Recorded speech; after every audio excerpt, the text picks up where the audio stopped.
Hi everyone, we're doing a Karpool Kahui here today, and I'm really lucky to have in the car with us.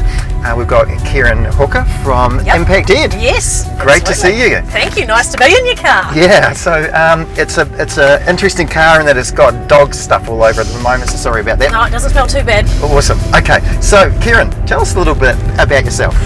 About me, so I currently live in Waka Waka, Methven, and have done for the last wee while, but I am born and bred South Canterbury. Woohoo! Yeah, so I spent all of my primary school at a place called Cannington. Right, great. Yes. What a great place to be. Absolutely. So my mum and dad still live here, stayed with him last night, cooked my dinner, which was good. Good.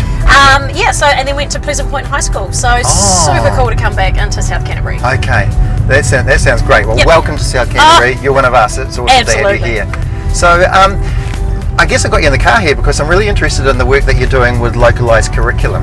Yes, And so, you know, it's a word that sort of seems to be a bit of a buzzword at the moment. Everyone's talking about Localised Curriculum.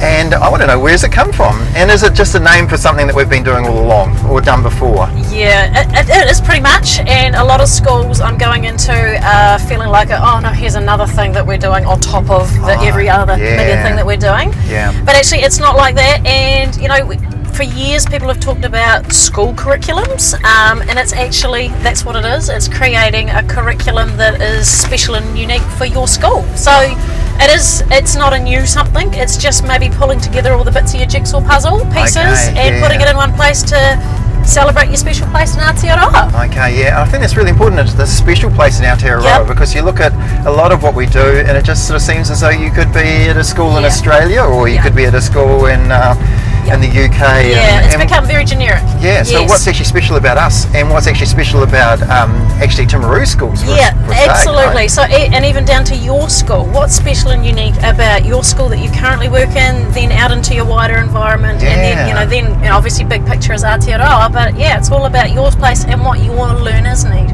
Wow, that sounds cool. Yep. So I guess that's part of the real advantages that you get for communities actually embracing their own localised curriculum and buying into what's going on. Right? Yeah, and you know your learners, and you know that they're going to grow up and maybe become part of the community. So that sense of community and belonging, starting where your feet are, where your roots are, and really celebrating that is that sort of whole learner is what it's about. Wow, it's cool. That sounds.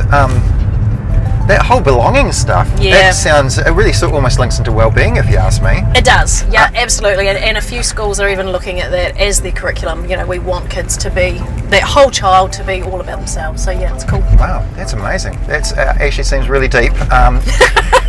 It's not a quick something. But it could be something really worth doing. So I'm really glad that we've got the likes of you working with us and with our Kahui, and to help sort of unpack it, I guess, because there's a lot to think about, isn't there? Yeah, it is. And I think there's the misconception that it's really just about your local community and getting out and about in it, which is definitely part of it, but there's so much more to it. Yeah, dead right.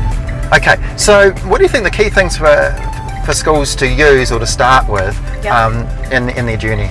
Yeah, so I guess the more I've done some digging around, it's your vision and your values need to be at the heart of what you're doing with your local curriculum. So for me, if schools haven't reviewed that in a while and looked at it with their community, local iwi hapu, then that's your starting point is your vision and then your values. Yeah. Yep.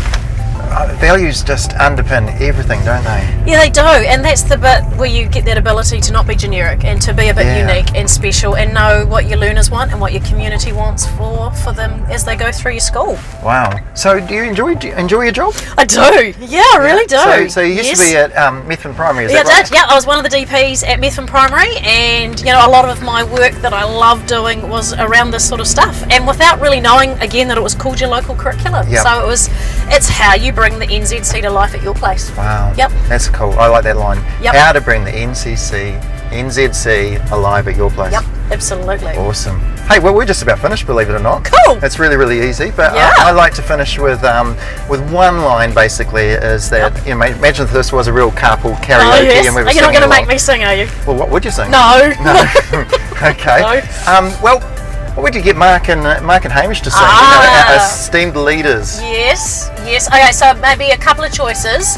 I've heard there is a world famous band called Last Chance Dogs. Oh, have you heard about Last Chance Dogs? Oh, absolutely, yes. So if it wasn't one of their originals, I guess maybe Don't Forget Your Roots by 660. Oh, yeah, bit of local curriculum there. That is so local curriculum, isn't absolutely. it? That is brilliant. Hey, well, I'm just going to drop you here. Okay, good. Really looking forward to working with you. Cool. It's great to have you as part of our Kahui, and welcome. Thank you. See you later. I'm looking forward.